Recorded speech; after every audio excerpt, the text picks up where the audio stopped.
1490 WLCX, real news and great conversation for La Crosse. Here's your Daily News Roundup.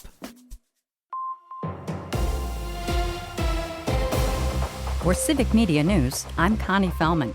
Authorities say a pilot is okay after their plane crashed yesterday flying to EAA. The single-propeller two-seat aircraft crashed in a marshy area along the south shore of the Fox River, west of Lake Puckaway in the town of Montello. The pilot was the only person on board heading to the Oshkosh fly-in from Colorado.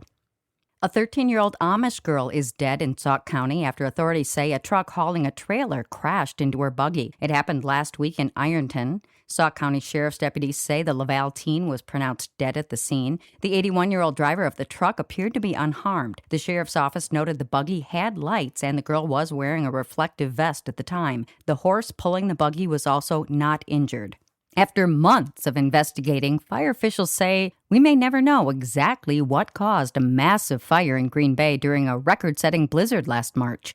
The Green Bay Area Metro Fire Department released an update yesterday on the Green Bay converting fire. They say the historic blizzard that dumped more than 2 feet of snow on the warehouse collapsed the roof, which certainly contributed to the blaze. Due to the extensive damage caused by the roof collapse and subsequent fire, investigators were unable to identify the specific ignition source, so the cause of the fire cannot be determined. High winds that came with the second-largest snowstorm in the city's history made battling the fire at the paper storage facility extremely difficult. It took emergency crews from nearly 20 agencies multiple days to get the fire completely under control. The Larson Road fire was the largest structure fire in Green Bay in nearly 30 years, destroying 320,000 square feet of company property.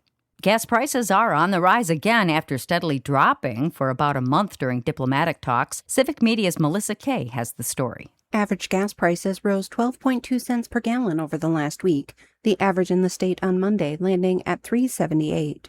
This is 5.8 cents higher than a month ago and over 68 cents per gallon higher than this time last year.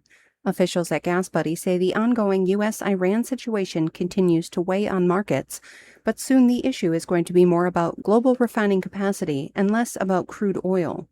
The Strait of Hormuz remains closed, and continued Ukrainian attacks on Russian refineries is causing more strain on an already strained supply picture. Crude oil approached $85 per barrel in Sunday night trading. For Civic Media News, I'm Melissa Kay. GasBuddy officials say price-cycling markets are likely to see another jump in prices in the days ahead. Federal health officials are now saying the original source of a parasitic outbreak was a false positive. Civic Media's Melissa Kay explains. The Food and Drug Administration is now saying Taylor Farms lettuce may not be the culprit behind the large outbreak of cyclospora infections across the country. The FDA had previously announced that Taylor Farms lettuce from Mexico was tainted with the cyclospora parasite. The agency issued an update late Sunday saying the test result was a false positive. Their investigation into the large watery diarrhea outbreak is continuing. However, Taylor Farms continues to recall its shredded iceberg lettuce and salad kits that contain iceberg. According to Food Safety News, the recall includes Taylor Farms iceberg lettuce products distributed from June 29th through July 16th. And while the recall includes the MarketSide brand products sold at Walmart stores in 15 states, they're mostly southern and eastern states, and Wisconsin Walmarts are not currently part of that recall. For Civic Media News, I'm Melissa Kay. Federal health officials say thousands of people have been sickened by the parasite nationwide.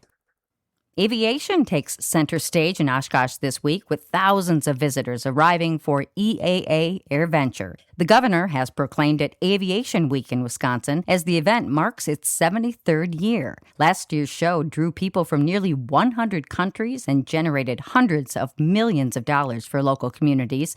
This year, the focus includes aviation history and the growing role of women in the field. State transportation leaders say the event also highlights ongoing investments in airports across Wisconsin. And that's your state news update. I'm Connie Fellman for Civic Media News.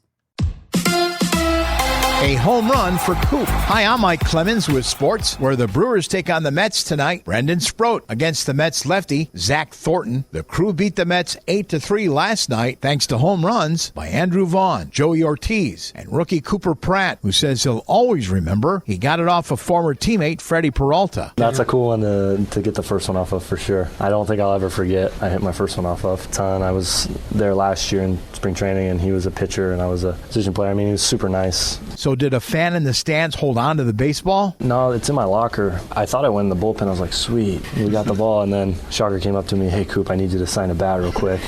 College basketball, the Badgers' Nolan Winter in Madison at summer practice, back from surgery on his right ankle. It's been good.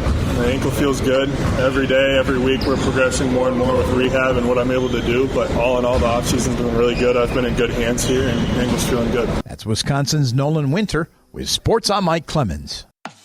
That's your Lacrosse News Roundup from WLCX. Find more news anytime at lacrosseeagle.com. Subscribe to this podcast on Spotify, Apple, or wherever you find your podcasts.